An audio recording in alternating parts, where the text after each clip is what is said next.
Good morning and welcome to Paychex's fourth quarter fiscal 2025 earnings call. Participating on the call today are John Gibson and Bob Schrader. Following the speakers' prepared remarks, there will be a question and answer period. If you'd like to ask a question during this time, simply press star, then the number 1 on your telephone keypad. If you would like to withdraw your question, please press star 2 on your telephone keypad. As a reminder, this conference is being recorded, and your participation implies consent to our recording of this call. I would now like to turn the call over to Bob Schrader, Paychex's Chief Financial Officer. Thank you for joining us to discuss Paychex fourth quarter and fiscal year 2025 performance. This morning, we released our financial results for the quarter ended May 31st, 2025. You can access our earnings release and presentation on our investor relations website. We anticipate our Form 10-K will be filed with the SEC before the end of July. This teleconference is being webcast and will be archived on our website for approximately 90 days. Today's call includes forward-looking statements that refer to future events and involve some risk. We encourage you to review our filings with the SEC for additional information on factors that could cause actual results to differ from our current expectations. We will also reference non-GAAP financial measures. A description of these items, along with the reconciliation of the non-GAAP measures, can be found in our earnings release.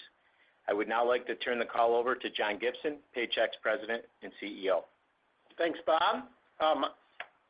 I will start the call today by sharing key business highlights for the fourth quarter and fiscal year, and then Bob will discuss our financial results and outlook. We will then, of course, open it up for your questions. Given that the Paycor acquisition has closed and we have completed key integration activities to bring the two companies together, we are now operating as one Paychex and not two different companies. Our comments today will reflect that fact. Paychex demonstrated solid performance this year against our strategic objectives, underscoring our unique ability to effectively navigate dynamic market conditions while continuing to enhance our customer experience and market position, and also maintain our industry-leading operating margins. We delivered 10% revenue growth in the fourth quarter, reflecting continued execution across the business and the addition of Paycor. For full fiscal year 2025, we achieved 6% revenue growth and 6% growth in adjusted diluted earnings per share. We also delivered 60 basis points of adjusted operating income margin expansion in the face of significant ERTC headwinds. Our client retention rates increased year over year, underscoring the compelling value we provide as a trusted partner in our clients' growth and success. We grew the number of clients we serve to approximately 800,000 and increased the number of HR outsourcing worksite employees to 2.5 million this year. We have made significant progress on the Paycor acquisition, surpassing our expectations and setting a strong foundation for future success. Based upon our early progress on the integration and our increased understanding of the opportunities we have gained since closing, we are raising our cost synergy expectations to approximately $90 million in fiscal year 26. The actions we have already taken give us high confidence in achieving the synergies. In addition, we have identified a list of additional synergy opportunities that we are actively pursuing. We also believe that there are additional opportunities to invest for future growth, and we will strategically accelerate those investments as the year progresses. We previously outlined to you the business unit structure, leadership continuity, and retention of key Paycor talent to mitigate integration risk. Customers are continuing to utilize their existing platform, minimizing the disruption to our client base. Our retention remains strong, and the reception to the combined offerings has exceeded our expectations in the early days. I'll share some of the recent integration accomplishments and focus areas for fiscal year 26. During the quarter, we defined how our HCM platforms will generally serve our market segments moving forward. Paychex Flex will focus on companies with up to 99 employees, and the Paycor platform will target the upmarket enterprise segment above 100 employees. Sure Payroll will continue to serve the small business do-it-yourself marketplace. This approach provides the market with the most comprehensive, flexible, and innovative HCM solutions for organizations of all sizes and needs. We also completed a comprehensive territory assessment and reassignment review across the sales teams that aligns to these market segments. We have expanded and optimized our sales coverage nationwide in the fourth quarter. Sales representatives who transitioned territories received comprehensive training on the complete suite of HCM solutions they can now offer. We are encouraged by how sales hiring, retention, and tenure developments are trending going into the fiscal year. While all of these changes did create some internal disruption and took many of our sales resources out of the field for a portion of the fourth quarter, we believe now was the time to make these changes to best position us to win in the marketplace. With newly trained sales reps on our broad set of capabilities and solutions, realigned territories, and a fully staffed sales team, we believe we are well positioned entering the new fiscal year. While we have made significant strides in integrating the teams, optimizing our go-to-market approach, and capturing cost synergies, we're most enthusiastic about the opportunities for revenue synergies.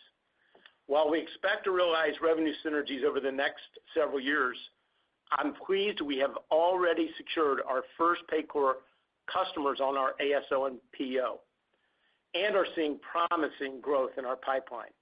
Notably, the PEO sale was referred by a Paycor broker, and this was even before we officially launched the product into the client base. We continue to believe the biggest opportunity is the cross-sell of Paychex retirement, ASO, and PEO solutions into the Paycor base of more than 50,000 clients. We also believe there are opportunities to take Paycor's capabilities into the Paychex client base in the years ahead. We are pleased at how quickly our teams were able to complete the bulk of the back-end integrations required to cross-sell into Paycor's base and realize these revenue synergies.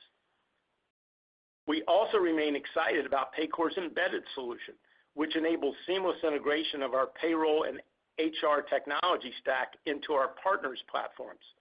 With thousands of potential partners, we are early in executing against this revenue opportunity and are actively scaling and investing in it. We believe the synergies between the companies, coupled with our mutual focus on innovation and customer-centric solutions, position us to continue to deliver strong returns and drive long-term shareholder return. A core component of our go-to-market strategy involves cultivating long-standing relationships with channel partners, such as brokers, CPAs, and banks, just to name a few. More than half of our new business originates from channel partner referrals. Following the acquisitions, we introduced the Paychex Partner Plus program to brokers to foster relationships and drive mutual growth. Together, we now have a broader suite of solutions to offer brokers, which can supplement their offerings to clients. And the Partner Plus program provides a structured framework designed to safeguard mutual clients from competing products. To date, over 1,000 brokers are enrolled in the program, and we are hearing positive feedback, which we believe indicates a strong foundation for retaining and expanding this important referral channel. The share of Paycor field bookings referred by brokers increased this past fiscal year. We are also actively gathering feedback from brokers, CPAs, and banks to enhance our loyalty programs, designed to ensure we maintain the strongest partner program in the HCM industry. We also recently launched Paychex Partner Pro platform, a new portal designed to provide accountants quick access to critical data, reporting, and insights for their clients using Paychex Flex. This innovative platform transforms how CPAs manage their portfolios by providing a centralized hub for accessing client payrolls and HR data, resolving issues, and identifying missing information. This is empowering them to really operate with greater efficiency and proactively serve their clients. Our PEO business continues to also perform well, achieving solid worksite employee growth this quarter. Similar to what we shared with you last quarter, while the PO business remains strong and participant levels in our health plans across the country continue to increase, enrollment in our Florida at-risk medical plan did decrease year over year. We also continue to see a trend among employees opting for lower-cost health plans to offset the rising healthcare cost. While these factors continue to pose a pass-through revenue headwind, they do not impact our earnings or our PO value proposition. One of the benefits of the PO model is that it empowers small businesses to truly punch above their weight and offer benefits comparable to those of Fortune 500 companies. This enables them to attract and retain top talent in today's still very competitive labor market. We remain bullish on the PO space given our scale and capability in this segment and just how greenfield the opportunity remains both inside and outside of our client base. Now turning to the macro environment, we are observing a mix of both optimism and uncertainty within the market and our client base. Many businesses are frozen as they wait for more clarity about a number of macro issues such as tariffs, inflation, and taxes. The hard data continues to indicate that small businesses remain fundamentally healthy despite the headlines. Our Small Business Employment Watch revealed stable employment levels with moderation and hourly wage inflation in the recent months. Our data does not currently show any signs of recession. We also see in our interactions in the market that the uncertainty is prompting businesses to exercise caution when making decisions and being cautious about how much they are spending on products and services. We have also seen an increase in bankruptcies and financial distress in the micro end of the market and in our client base in the fourth quarter. Many businesses, I think, on the edge of failure may have decided not to fight the new headwinds they see in front of them. We also saw losses due to increases in business combinations and mergers increase more than typical. Both are signs of businesses making strategic decisions based upon their view of the current and future environment. We will continue to monitor the hard data and trends in the market and take the appropriate steps to position Paychex to win in any market conditions. We will also continue to take the actions needed to protect our long-standing track record of financial strength, even in challenging times. I am proud of what the entire team at Paychex and Paycor have accomplished together. I would like to thank our dedicated employees for their hard work and contribution in achieving these many successes. They have accomplished a lot in a very short period of time. There has been a lot of change internally and externally to navigate, and they have shown their dedication and real resiliency to deliver for our clients and for Paychex, and I am internally grateful for that. We are truly better and stronger together as one Paychex, and we believe we are better positioned than ever before to deliver on the future of HCM and help businesses succeed.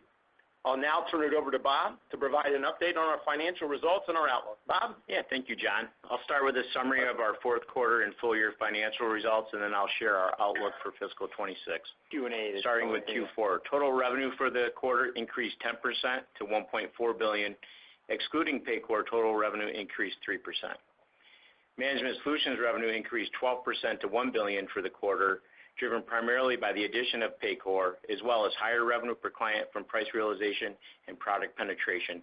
Excluding Paycor, Management Solutions increased 3% in the quarter. PO and Insurance Solutions revenue increased 4% to $340 million for the quarter, driven primarily by solid growth in the number of average PEO worksite employees. Outside of the at-risk plan headwinds that John discussed, PEO continues to perform well. Interest on funds held for clients increased 18% to $45 million for the quarter, primarily driven by the inclusion of Paycor balances. Excluding Paycor, interest on funds held for clients increased 3%. Total expenses for the quarter, excluding the acquisition of Paycor and the prior year cost optimization initiatives, increased 1%. Operating income margins for the quarter were 30.2%, and adjusted operating income margins for the quarter were 40.4%, an increase of approximately 20 basis points driven by increased productivity and cost discipline offset by the Paycor acquisition. Excluding Paycor, adjusted operating income margins expanded by approximately 110 basis points. Diluted earnings per share decreased 22% to 82 cents per share, and adjusted diluted earnings per share increased 6% to $1.19 in the fourth quarter. Now let me turn to our results for the full year fiscal 2025. Total revenue grew 6% to $5.6 billion. Management Solutions revenue increased 5% to $4.1 billion. PEO and Insurance Solutions increased 6% to $1.3 billion, and interest on funds held for clients increased 10% to $162 million. Total expenses for the year, excluding the acquisition of Paycor, increased 1%. Operating margins were 39.6%, and that's on a GAAP basis. Adjusted operating margins were 42.5%. As the best operators in the business, we are constantly seeking ways to enhance operational efficiency. In fiscal year 2025, we expanded adjusted operating income margins by approximately 250 basis points, excluding the impact of Paycor and the ERTC headwinds. Diluted earnings per share decreased 2% to $4.58 a share, and adjusted diluted earnings per share increased 6% to $4.98 a share. We continue to exceed the Rule of 50, demonstrating our ability to achieve consistent revenue growth with industry-leading profitability. Now let me turn to an overview of our financial position. Our financial position remains strong with cash, restricted cash, and total corporate investments of $1.7 billion, and total borrowings now of approximately $5 billion as of May 31st, 2025. Cash flow from operations was $2 billion for the fiscal year, primarily driven by net income. We returned over $1.5 billion to shareholders during the fiscal year in the form of cash dividends and share repurchases, and our annual return on equity remains robust at 42%. As we look ahead to our fiscal 2026 outlook, we assume the current fluid macro environment will persist. We believe we are better positioned than ever before to win in the digital and AI-driven era of human capital management. Our solutions are mission critical, and we have ample opportunity to continue driving sustainable growth and enhance operational efficiency. Total revenue for fiscal 26 is expected to grow in the range of 16.5% to 18.5%. We expect the recent Paycor acquisition to contribute approximately 12 to 13 points of that growth. As previously mentioned, we expect revenue synergies to build over the next several years, and in fiscal 26, we expect revenue synergies to contribute 30 to 50 basis points of that growth that I just gave you. Management Solutions is expected to grow in the range of 20 to 22%. PEO and Insurance Solutions is expected to grow in the range of 6 to 8%, and we would expect revenue to accelerate in the back half of the year for PEO and Insurance as we begin to anniversary the at-risk revenue growth headwinds we experienced in the back half of this fiscal year. Interest on funds held for clients is expected to be in the range of $190 to $200 million, which includes the benefit of approximately $1.1 billion of client fund balances from Paycor. These funds are now being managed by the Paychex team and are part of the Paychex portfolio. Adjusted operating income margin is expected to be approximately 43%, and our effective income tax rate is expected to be in the range of 24 to 25%. And adjusted diluted earnings per share for next year is expected to grow in the range of 8.5% to 10.5%. Let me turn to the first quarter. We would anticipate total revenue growth in the first quarter to be between 16 and 17%, and adjusted operating income margin to be between 40 and 41%. And of course, all that is based on our current assumptions, which are subject to change. And with that, I'll now turn the call back over to John. Thank you, Bob. We will now open the call for questions. Thank you. As a reminder, if you would like to ask a question, that is star one on your telephone keypads. We do ask that you limit yourself to one question and one follow-up question. If you'd like to remove yourself from the queue, please press star two. And again, that is star one for your questions. We'll take our first question from Mark Marcon with Baird. Please go ahead. Hey, good morning, John and Bob. I'm wondering, can you talk a little bit more about some of the distractions just in terms of putting together the sales forces, how long you actually ended up taking them out of the field and in production and how that ended up impacting the fourth quarter. That's the first question. And then, how much do you expect that to spill over into the first quarter? You're guiding to, potentially a lower top end of the range than your full year guidance. So I'm wondering if, there's some residual effects from that. And then can you talk a little bit about the areas that you're really excited about with regards to the revenue synergies and the cross sales? You mentioned the initial success on the ASO, but obviously that's really early. How do you think that's going to build over the course of the year, beyond the comments about the 30 to 50 bips, but just like where it's happening and what you think it's going to end up doing from a longer term perspective? Thank you. Yeah, Mark, thanks for the question. Yeah, I would say relative to the sales transformation that we did and go-to-market changes that we made, as you know, we started planning how we were going to approach this when we announced the deal back in January, and had done a lot of work and did a lot of work in preparation and waiting for the close. All of the changes that we wanted to make, we made in the fourth quarter. And we made a strategic decision that, given the distractions that were already out there with Liberation Day and everything else in the marketplace, that now was the time to go ahead and move as quickly as we could to get everything done. We certainly could have done it at a different pace that would have dragged it potentially in to the first quarter of this fiscal year, but we made an election to get all of it out of the way. So we've made all of the changes. The teams are in place. They're in their new territories. We've completed all the training. We had our kickoff the first week of June, and they're in the field actively selling the broad set of products and services that we have. I think that probably what I'm most excited about is the early acceptance and the willingness of the Paycor client base to sit down and have conversations with us about the opportunities. And a week after the actual announcement of the sale, before we had actually began any of the go-to-market, we got our first PO referral. We had went down. They had a client planned client symposium down in Orlando. We, because of the date of the closing, was able to go down there the following week and picked up our first competitive deal, actually a takeaway from a competitor, a client that was in California. And then after we launched the ASO, within a week, we had a 900 employee client sign up for our ASO, our base ASO product, to help them support their growth plans. And what I'm most excited, that client's already committed to actually upgrading to our HR Pro package in August because of the support we've given them. So excited there. Also think there's a lot of opportunity from a technology perspective that we continue to discover. And so, like I said, I feel like we're in good shape and we're well positioned going into this fiscal year. Hey, Mark, can I just add a couple of comments to that? Just on the spillover, I think, as John mentioned, I think we made a strategic decision to get a lot of that disruption behind us, so we would not expect there to be a lot of spillover in Q1 as it relates to kind of the comment on Q1 being a little bit lower than the full year guide.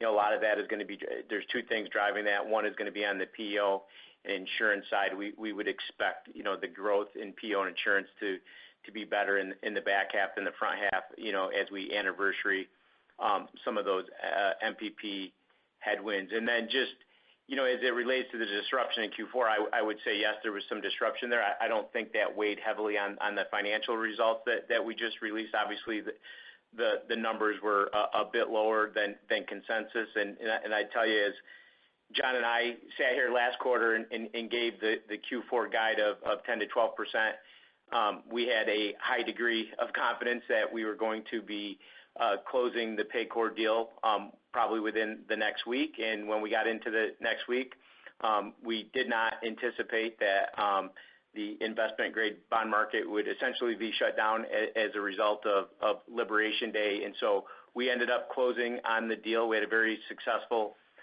bond offering, but that whole process pushed out, I'd say a little over a week later than what we had anticipated. And, had we closed the deal when we thought we were going to, when we provided the guide, we would have been right in the, the midpoint of that 10 to 12% range. So just wanted to add that additional color to your question.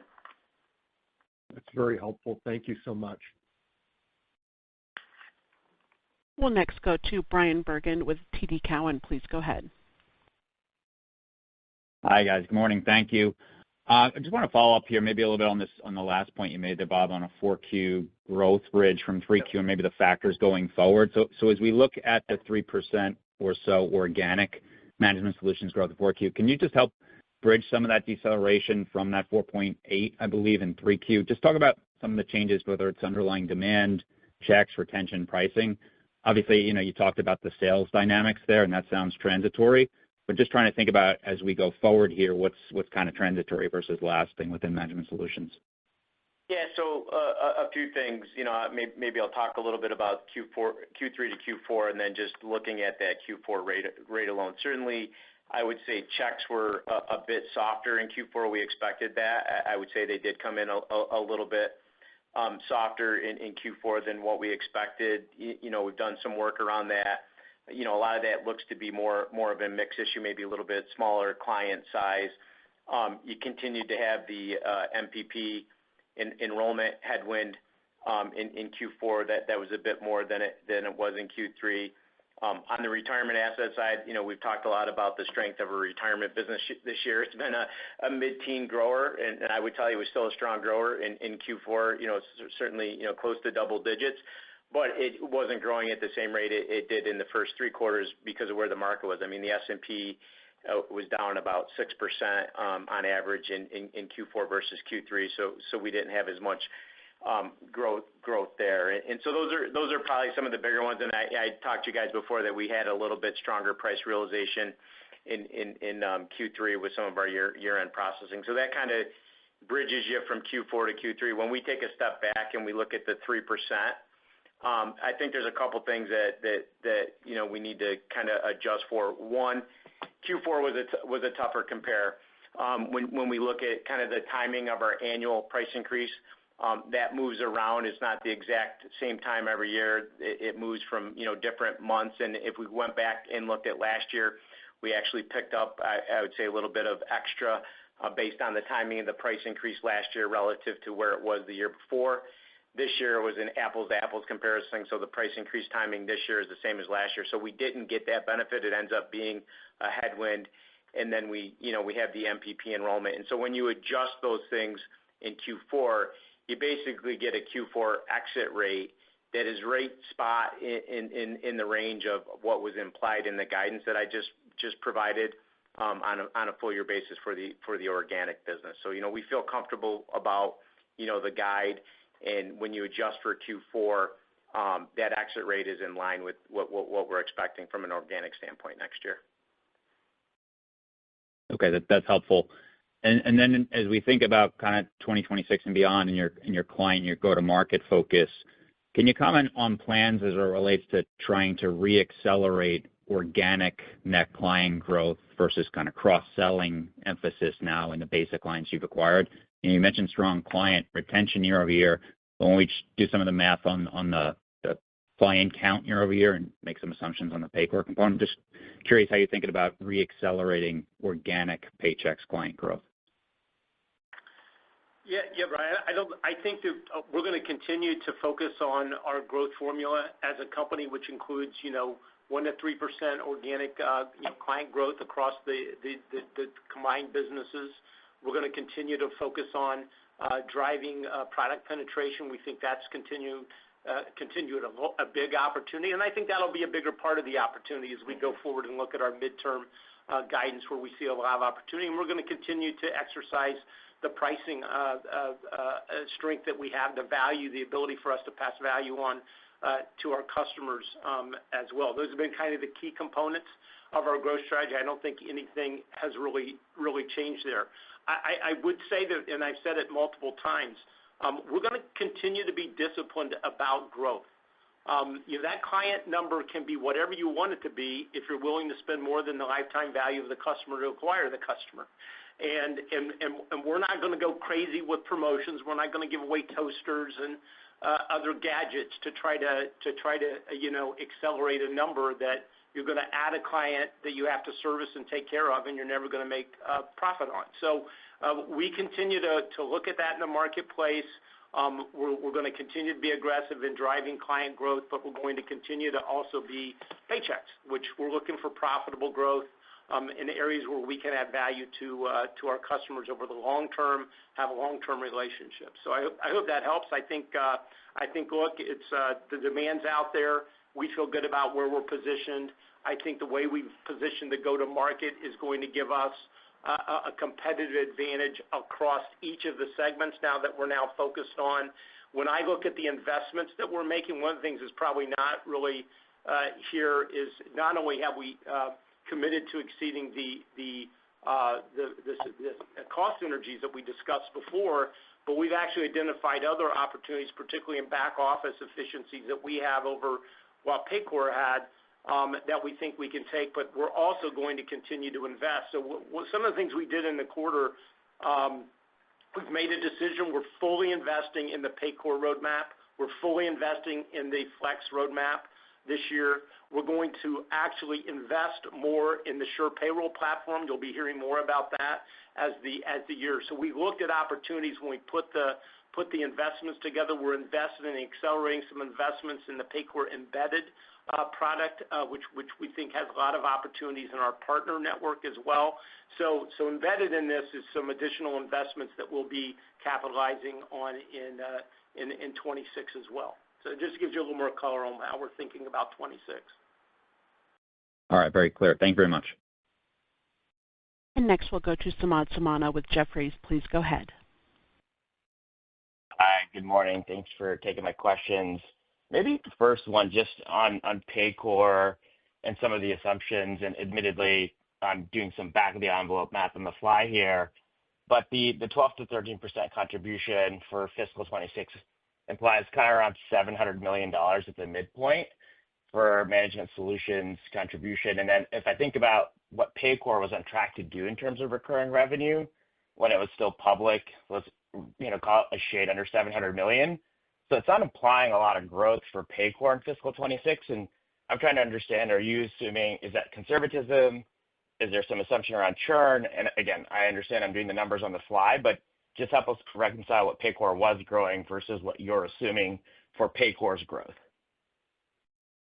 Yeah, I mean, we're still assuming that Paycor is going to be a strong, double-digit grower business. I mean, certainly there's an element of conservatism, I would say, overall in the guide. Samad, we're in the beginning of the year, and we want to make sure that we can put forward guidance that we're going to be able to come out and deliver. So there's certainly some conservatism over there, but we would expect, I don't have the exact math in front of me, but certainly Paycor would be a double-digit grower next year in this plan.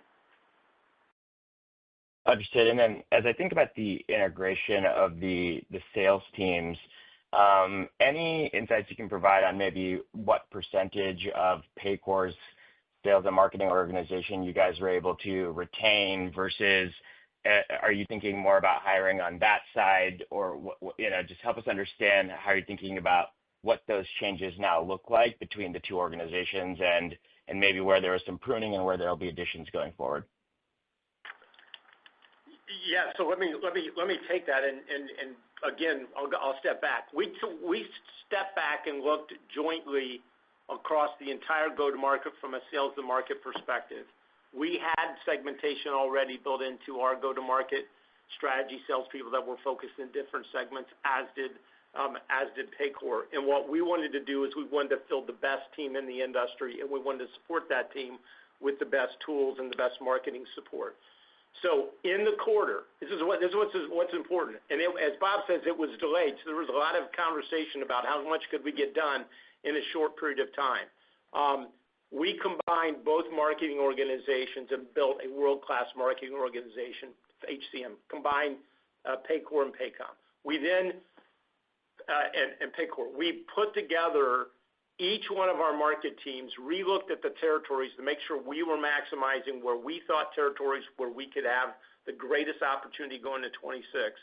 And we took the best of Paychex and the best of Paycor and put them together. At the same time, we increased the headcount in sales. So we're fully staffed, and we intend to continue to invest in sales. As we talked about as part of the thesis here, we anticipate growing the sales force at a rate that's higher than historically Paychex has. So in the course of a very short period of time, about 6 weeks, we had all the plans put in place. We went through the change management, went through the training. So we now have segmented sales teams in new territories with new marketing support ready to go. So quite a bit has been accomplished in a short period of time. Understood. Thank you so much for taking my questions. Appreciate it. Thank you. And next we'll go to Tien-Tsin Huang with J.P. Morgan. Please go ahead.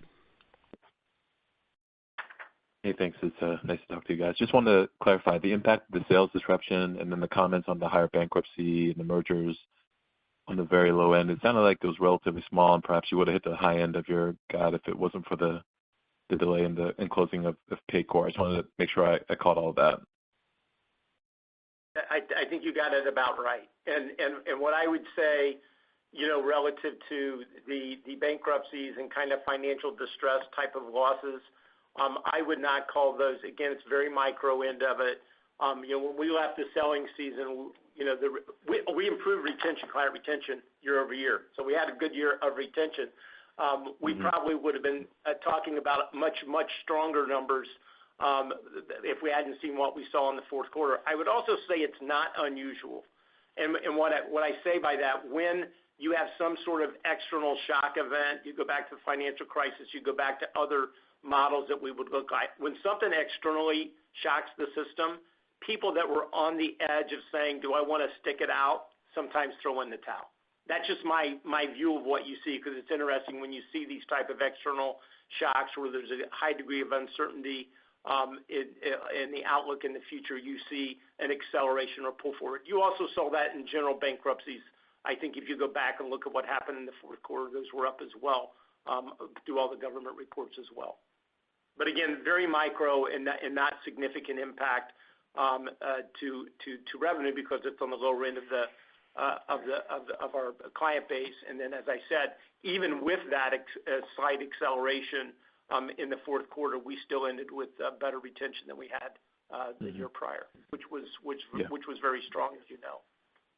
Yeah, no, for sure. No, it makes sense. That's good color, John. Just quickly then, just now that you've owned the asset and the cost synergies that you're talking about here, where was that last little bit of cost synergy coming from? I'm just curious if we're trying to collect a list of things that you've talked about in the past. What's been the final piece of the synergies? Where is that coming from?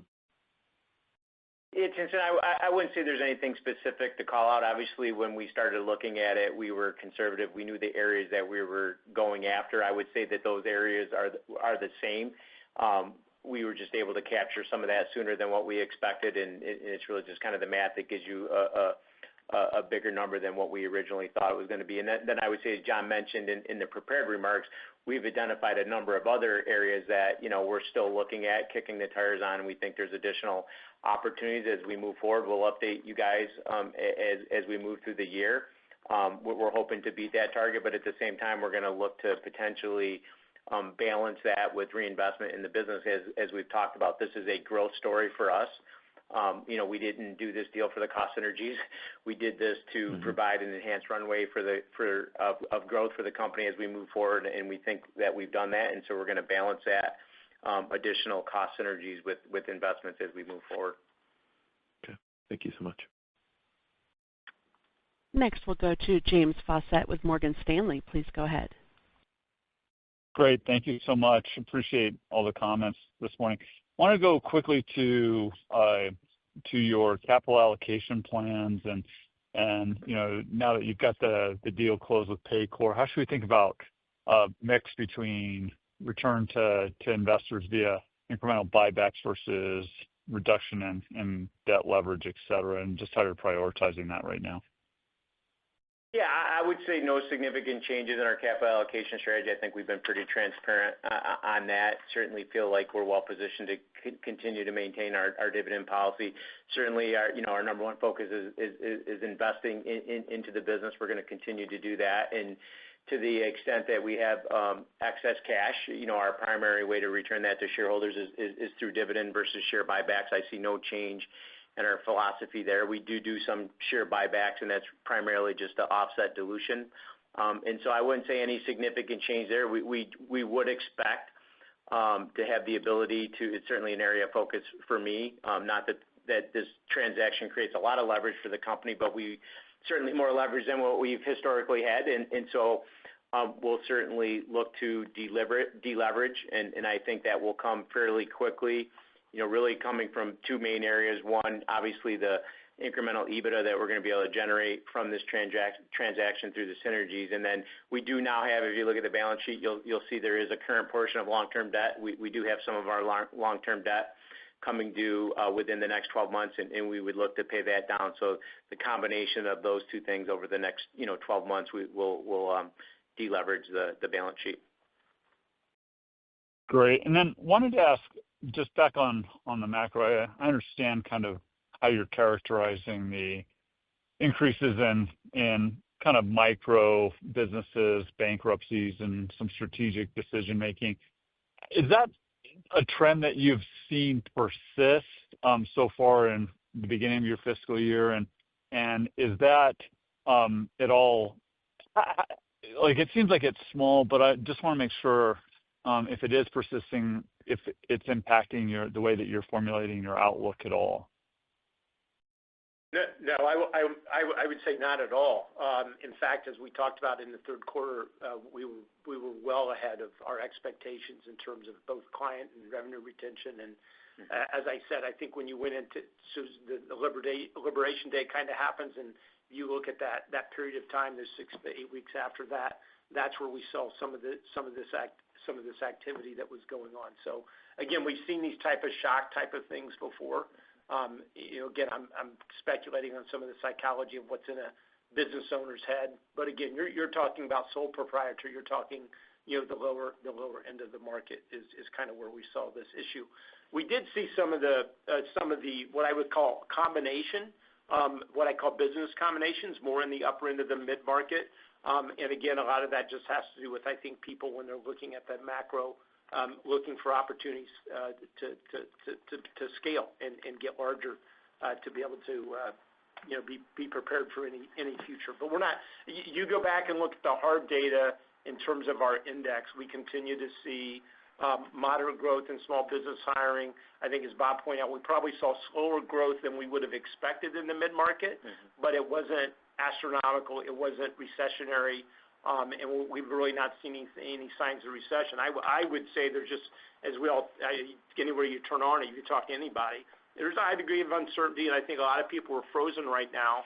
And I think what we need to see is more clarity coming out on what's going to happen with the tax bill, what's going to happen, relative to tariffs and how that's going to settle. Hopefully, the world conflicts begin to settle down as well. And eventually, we'll probably start turning our focus to the Fed and seeing what the Fed's going to do on interest rates. So. Great. Thanks for that color. Thank you. And next we're going to go to Andrew Nicholas with William Blair. Please go ahead. Hi, good morning. Thanks for taking my questions. Just wanted to ask a few on synergies. I guess first, in terms of top-line synergies, can you speak to maybe what's embedded in your outlook for 26? It sounds like you've already had some indications of cross-sell opportunity and cross-sell success into the PEO and ASO models. Is that something that you're assuming continues in 26? Is there anything that you could kind of quantify there, or would momentum there be upside to what you've guided?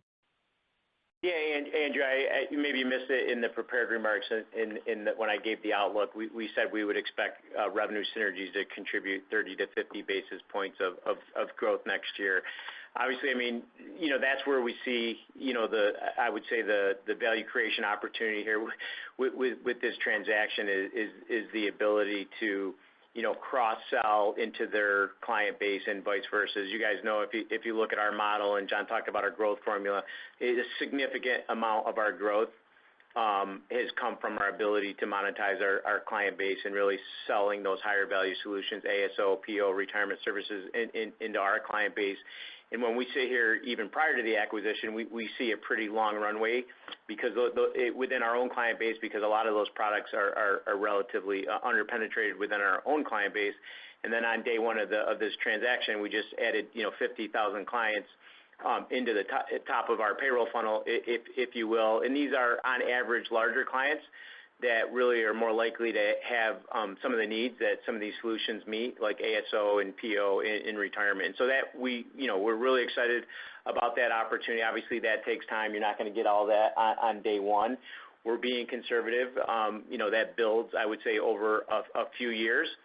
I'd say we're being a little bit conservative in what we think we can achieve in year one, but that's not stopping us from going, having our foot on the pedal and really going after that opportunity as quickly as we can. And as John mentioned, we've had some really success, just in the first few weeks of owning the asset with not a lot of effort. So we're excited about that opportunity longer term. Perfect. Thank you. And yeah, I missed that in the prepared remarks, so appreciate it. And maybe relatedly, just in terms of cadence of cost synergy realization, you've updated the number $90 million in fiscal 26. Is there anything you could say about how much of that is front-end loaded, or is there a steady ramp in terms of realized cost synergies throughout fiscal 26 that we can model? Yeah, I would say that I would say that most of the actions required to realize those cost synergies have been taken. As it shows up in the P&L, that builds throughout the year because you have some transition resources that are here for a period of time, and some of those benefits they build as you move through the year, but the actual actions to realize those have already been taken, and that's why we have a high degree of confidence in raising the number. And again, we're not stopping. We see other opportunities. There's probably some procurement opportunities that we haven't kicked the tires on hard enough. There's other areas that we're going to now go after now that we've gotten the initial actions behind us. Yeah, I just want to put it in a context, a decision that we made, which I think is the right decision for the long term and the short term. One of the things that became very clear to us early on was how well our teams were working together to solve problems and look for opportunities. So even when we started the early stages of the planning, I was feeling better and better about how the cultural fit was happening, how the teams were coming together and working together. And as you know, we made in a prior quarter call, we talked about some of the additions to our leadership team that we brought on board. That gave us a calculated risk we had to make relative to our ability to lead the organization through how much change, how fast, right? That's a key point. And the real feeling was, particularly when you added on top of that a high degree of external disruption and unknowns, we felt it important to bring clarity to our clients, to our partners, to our employees about what was going to happen. So we accelerated both making sure we made employees know what it meant to them, letting clients know they don't have to migrate, letting our partners know that this is going to be a win-win for them as well. And we really focused on doing as much of this as fast as we could so we don't have additional distractions going into the fiscal year. So when I look at it, what the team accomplished in the fourth quarter was a lot, and we executed the synergy plans exceeding the expectations. We made decisions to fully invest in both the Paycor, the Flex roadmap. We made a decision to invest in the Sure Payroll platform. More about that later. We expanded the sales teams. We reset the territories across all the market segments. We launched a new sales technology stack and a new market data and AI tool to all the sales teams. We launched the Paychex Partner Pro platform. We launched our Partner Plus platform program for the brokers. And we integrated all the marketing organizations. All that in about 6 to 8 weeks. And we delivered these results. And now we're sitting here going into 26, better positioned than we ever are. And now we're talking about procurement. We're talking about vendor negotiations. We're talking about other things that are going to be less disruptive to the company. So that was a decision that we thought we could pull off because of the synergy we were feeling amongst the leadership between the two organizations and the commitment that we had from both the Paycor leadership and the Paychex leadership to lead the teams through that kind of change at that kind of pace. So I'm extremely proud and appreciative of all the hard work that everyone in the organization has done, and hopefully you guys understand that was a lot to get done in a short period of time. So. Thank you. Yep. Thank you. Next, we'll go to Ashish Sabadra with RBC Capital Markets. Thanks for taking my question. I was just wondering if you can comment on checks per client, how that trended in 4Q, but also what your expectations are for fiscal year 26, and have you seen any impact from some of the things going on the immigration crackdown? Thanks. Yeah, I mean, checks per, as I mentioned, Ashish, checks per client, I definitely trended a little bit softer in Q4. I mean, if we go back and kind of look at the year, checks per client were actually up a little bit in the first half of the year. We started to see that come down a little bit in Q3, and we factored some of that into the forecast, but Q4 ended up being a little bit softer than we expected, and we have kind of factored that into our guidance and our plan for next year. So we have checks per client down, I would say next year in the plan, and so we've seen some of those trends, and we factored that into the guide. That's helpful color. And maybe just a bookkeeping question. How should we think about the restructuring expenses impacting cash flow next year, or is there a way to think about free cash flow growth in fiscal year 26? Thanks.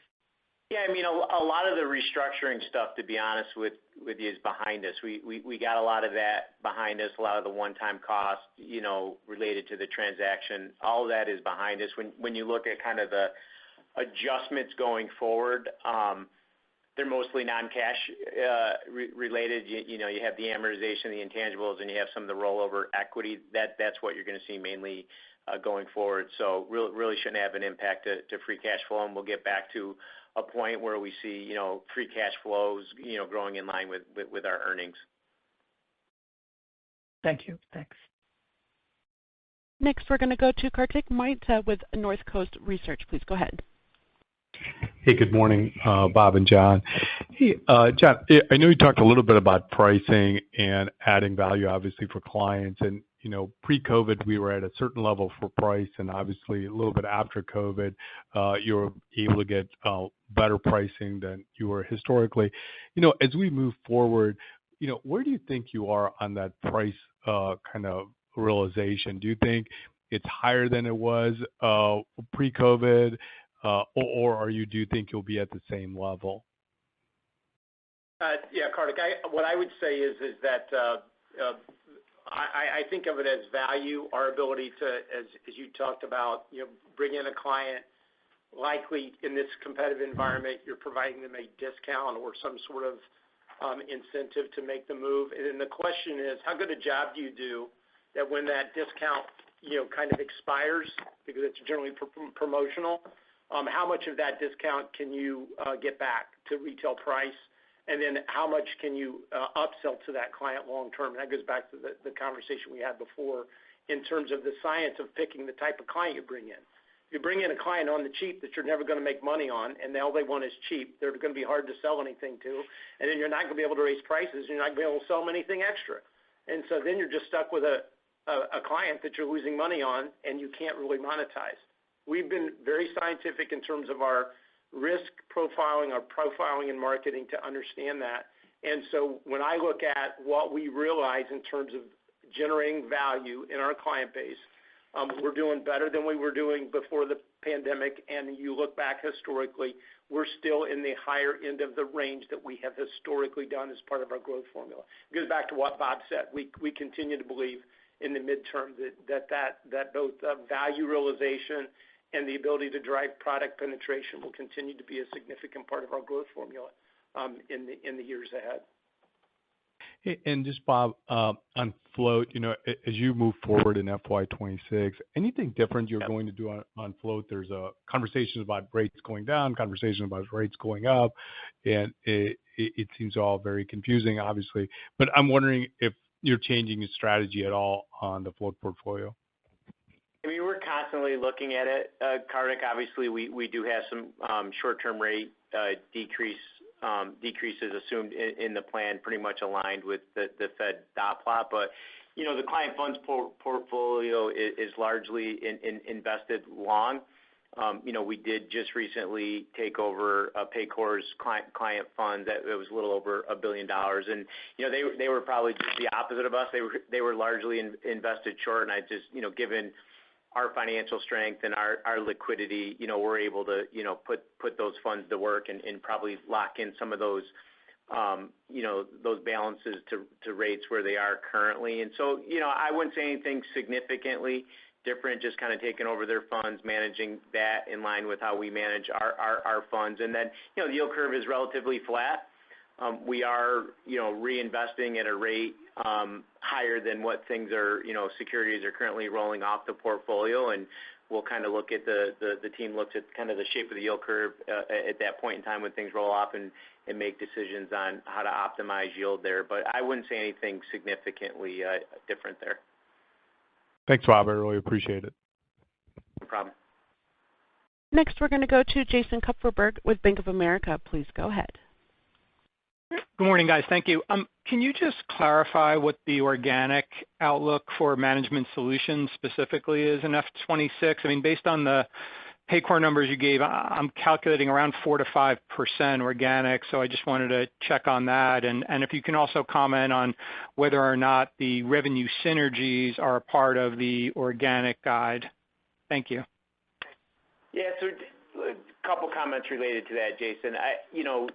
John talked about in the prepared remarks on how we've segmented this business. And so we already had an upmarket business, and so we spent Q4 kind of combining these businesses. We moved Paychex people and clients over to Paycor and vice versa. And it is going to be extremely difficult going forward for us to kind of separate what's Paycor versus Paychex. It was what I wanted to do it in the guide is to give you a sense on a total revenue basis. And again, most of Paycor falls within Management Solutions, or it all does. But I wanted to give you a sense of what it was in total. And I was able to do that, to be frank, because we were in the process of building a standalone plan. So I kind of knew what my standalone plan looked like. And so it's easier for us to say, hey, we had a standalone plan. Here's our new plan. Here's the additional contribution that you're getting from Paycor. John and I have had a lot of discussions on how we're going to do this going forward as we move throughout the year. And I got to be honest, I haven't really come up with a methodology yet. We'll try to give you guys some sense of what the inorganic contribution is. But it's going to be, as these businesses get further integrated, it's going to be a lot harder to separate that out. The numbers that you came up with don't seem to be too far off, what the organic piece would be on the Management Solutions. And then I would tell you the revenue synergies are kind of spread a little bit across both because there's opportunities both ways. Okay. Again, Understood. I just think it's important to understand. Yeah, I just think it's important to understand that we now have Paycor positioned as our 100-plus market segment and platform. And so all the resources we had at Paychex involved in supporting our enterprise business are now part of that business segment and that business unit.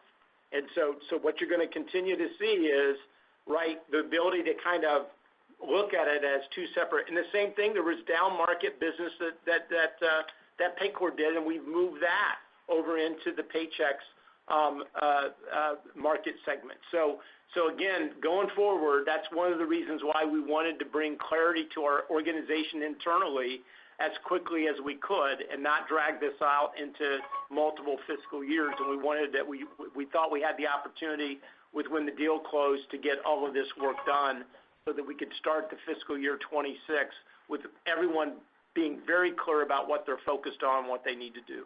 So just part of it. It's going to be one of the challenges. Yeah.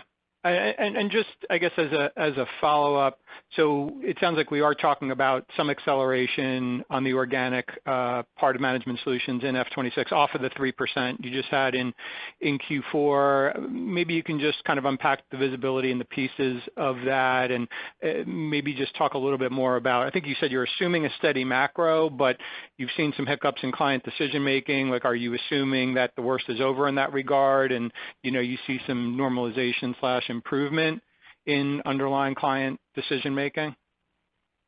Yeah, let me talk about the numbers, and maybe John can get into the macro a little bit. I think when you look at the management solutions guide, you know, the front half and back half are very, very similar. Actually, the back half is a tad lower, particularly in Q4, once we anniversary the Paycor acquisition.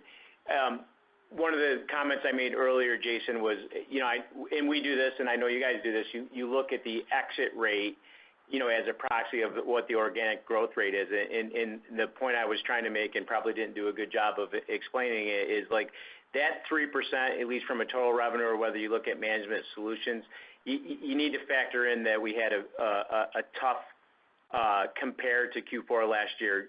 We had changed some timing related to our price increase last year relative to where it was the year before, and we actually had a little bit of a pickup in pricing last year. And so when you adjust for that, both on a management solutions and if I get the total revenue, some of the MPP enrollment, you're getting to an exit rate in Q4. I know it's a 3, but it's really not a 3 because we have these headwinds. And when you adjust for that, the exit rate is right in kind of the middle of the implied guide that I gave you on the organic business. So we feel comfortable about that. I know the numbers are a little bit confusing. The numbers have been really confusing the last couple of years with the ERTC, without ERTC, but you know, those are two headwinds from a growth standpoint in Q4 that you need to adjust for if you're really trying to get an apples to apples comparison on what that means as we, you know, exit the year and move into fiscal 26. Yeah, and okay. I would just Thanks, add Bob. on. Yeah, Yeah, please. I just add on the macro side.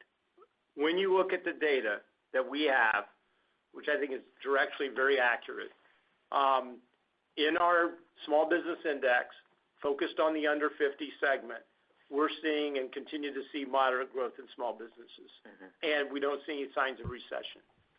When I look at the fourth quarter, what I would say is, given the GDP that we had, stability there. On the micro side, some people dropping out, maybe throwing in the towel. In the upper market, 50 plus, for the GDP numbers we saw, and you run our models, you would have said there was more hiring going to happen there than maybe what we saw. So there's a little softness, but there's no like real signs of challenge. Now, what do I assume in the future of the macro environment? Are we going to have a budget bill or not? Probably more likely we are next quarter than last quarter. Are we going to have a situation where 20 to 40% tariffs are being thrown out every quarter? I don't know. That's what happened on Liberation. There's been a lot of things hit the market that drive uncertainty in the fourth quarter. I think we all have been living through that, including global conflicts. You know, our assumptions is those were unique to that quarter, and that we're going to have a more consistent macro environment that we saw in the first 3 quarters, which was, again, moderate growth in small businesses and a little bit more stable, what I would say, environment for businesses to be able to make decisions about future investments in capital, including what do I know about taxes next year? What do I know about where we're going to be with tariffs? So I think we're assuming that some of that is going to get worked out. That's what we've been told out of Washington, and we'll wait to see what happens. Understood. Thanks, John. Thanks, Bob. And finally, we'll go to Scott Wurtzel with Wolfe Research. Please go ahead. Hey, good morning, guys. Thanks for squeezing me in here. Wanted to ask on the PEO side. I know there's, you know, a lot of moving parts with the MPP plan and then also thinking about the cross-sell opportunity. But wondering if you can talk about some of the kind of core Paychex PEO trends you saw in the quarter and, you know, how you're thinking about that as we move into fiscal 26 and think about that, you know, acceleration in the back half of the year once we lap the MPP headwinds. Thanks. I can start, and John can add on. I mean, I think if you look at the PO in Q4, I mean, we're very happy with the performance. I think the demand continued to be strong. I mean, demand from a sales standpoint was strong, double digits in the quarter. We had record worksite employee retention for Q4. So we feel good. I think you see that reflected in the worksite employee number that we provided for the year. That obviously includes our ASO business as well. But those are the areas that we're focused on, both ASO and PEO. Those are our higher value solutions. And at the end of the day, we're focused on driving worksite employee growth, and I think we delivered that this year in some of the positive, I'll say, outside of the at-risk kind of noise and headwinds that we've talked about. The underlying operating performance of that business all year has been strong, and Q4 in particular was strong, both from a demand and retention standpoint. Yeah, and I'd echo everything Bob said. And look, on an aggregate basis, the value proposition that the PEO brings to the marketplace has never been in more need. There is a health inflation issue out there, and we have solutions to solve that problem. And when you look at it on the aggregate basis, we increased the number of people participating in our PEO health plans across the country and continue to see strong demand for the product and service, with the exception of Florida. And because Florida is a unique animal, as we've talked about before, it has an oversized impact on revenue, but again, not on the really operating performance of the business or the profitability of the company. Cool.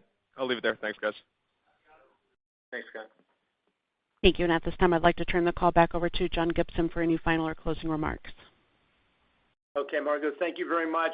At this point, we will close the call. If you're interested in a replay, the webcast of this conference call, it will be archived approximately 90 days. Once again, thanks everyone for your interest in Paychex, and hope you have a great day and a great 4th of July. Thanks, Margo. Thank you. This does conclude today's program. Thank you for your participation. You may disconnect at any time.